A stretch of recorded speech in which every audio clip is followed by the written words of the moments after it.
Assalamualaikum warahmatullahi wabarakatuh. Innal hamdalillah nahmaduhu wa nasta'inu wa nastaghfiruh wa na'udzu billahi min sururi anfusina wa min sayyiati a'malina may yahdihillahu fala mudilla lahu wa may yudlilhu fala hadiyalah. Asyhadu an la ilaha illallah wa asyhadu anna Muhammadan abduhu wa rasuluhu la nabiyya ba'dah.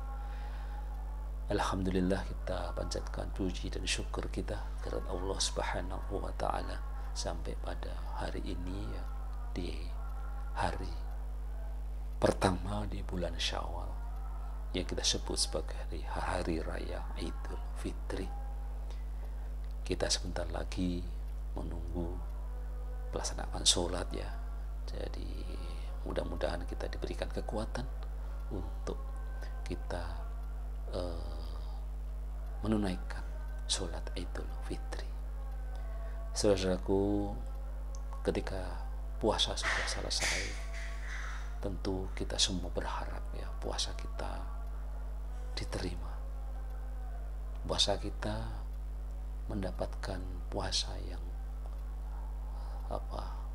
maksimal, mendapatkan malam Lailatul Qadar, dan banyak orang kemudian mencari ya puasa saya ini diterima atau tidak ya.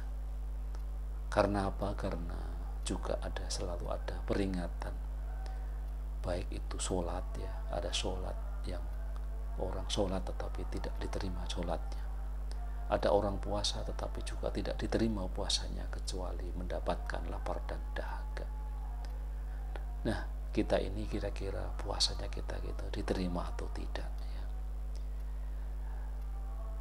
Ketua Pimpinan Pusat Muhammadiyah ya, Dadang Kahmat, ini mengisyaratkan bahwa apakah ibadah Ramadan kita diterima atau tidak ini bisa diketahui melalui dua tanda minimal ya, bagi menurut Pimpinan Pusat Muhammadiyah ya, Dadang Kahmat ya. Pertama, Rasulullah SAW memberikan rambu-rambu ya, puasanya imanan wahtisaban. Jadi karena iman, bukan karena ingin sehat, bukan karena ingin supaya mendapatkan harta yang banyak, dan ihtisaban, mengharapkan pahala dari Allah Subhanahu wa taala. Dadang mengutip hadis Rasulullah SAW riwayat Bukhari yang berbunyi, man syoma ramadhana imanan wahtisaban ghufirallahu ma taqaddama min dhanbi. Barang siapa berpuasa selama bulan Ramadan dengan iman dan iktisab, maka diampuni Allah dosanya terdahulu. Jadi tanda kita ini puasa diterima adalah kita cek kembali apa sih niat kita ya dalam berpuasa ini. Sudahkah kita niatkan untuk imanan wahtisaban, karena keimanan kita, bukan karena ingin mendapatkan kesehatan, mendapatkan pahala. Bahwa ada pahala, ada sehat, ada harta, itu adalah bukan tujuan, tetapi itu adalah upaya untuk mencari hikmah dan mungkin juga untuk memantapkan ibadah kita ya.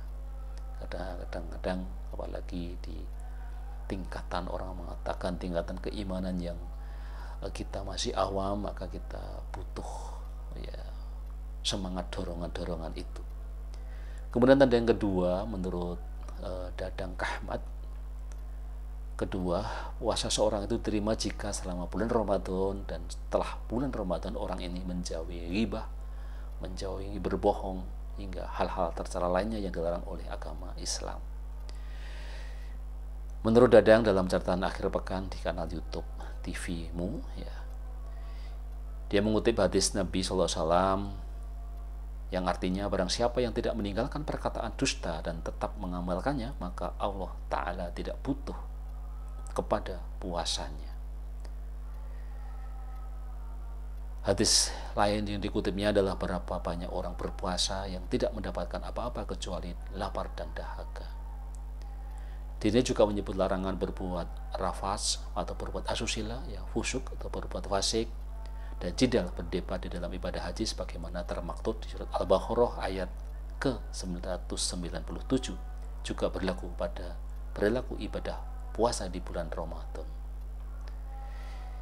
Nah, itu juga melemahkan atau mengurangi dari kadar puasa kita ya. Tetapi kalau kita bagus, hebat, bisa menahan diri selain makan, minum, dan yang membatalkan itu, maka kita insya Allah puasa kita diterima.